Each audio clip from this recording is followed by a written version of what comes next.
14મી જાન્યુઆરી એટલે કે મકર સંક્રાંતિના પર્વને હવે ગણતરીના કલાકો જ બાકી રહ્યા છે।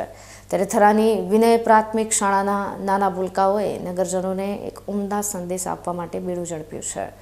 ઉત્તરાયણનો તહેવાર પક્ષીઓ માટે કાળ સાબિત ન થાય તે હેતુથી શાળાના ધોરણ 1 થી 5ના ગુજરાતી અને અંગ્રેજી માધ્યમના વિદ્યાર્થીઓએ ભેગા મળીને એક વિશાળ જનજાગૃતિ રેલીનું આયોજન કર્યું હતું।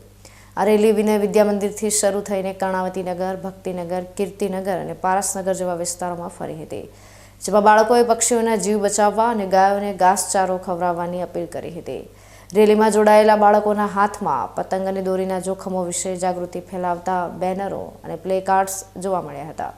વિદ્યાર્થીઓએ સૂત્રોચ્ચાર દ્વારા નગરજનોને વિનંતી કરી હતી કે અબોલ પક્ષીઓના ગળામાં દોરી ફસાઈ જવાથી થતા કરુણ મોતોને અટકાવવા માટે પ્રતિબંધિત ચાઇનીઝ દોરી અને ચાઇનીઝ તુક્કલનો બિલકુલ ઉપયોગ ન કરવો જોઈએ।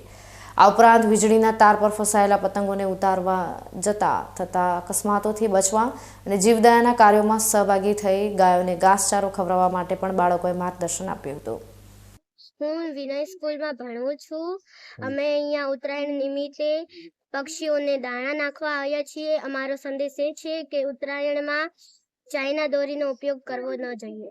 અમે શાળા વિનય પ્રાથમિક શાળામાંથી આવ્યા તો અમારા બાળકો દ્વારા એ સંદેશ પકડવા માગીએ છીએ કે આજે ઉત્તરાયણ નિમિત્તે તે પક્ષીઓ જે ઘાયલ થાય છે એમના માટે કે ચાઇના દોરી ના વાપરવી એ સંદેશ આપીએ અને ગાયોને ઘાસ આપો, દાન કરી અને એવો સંદેશ આપવા માંગીએ।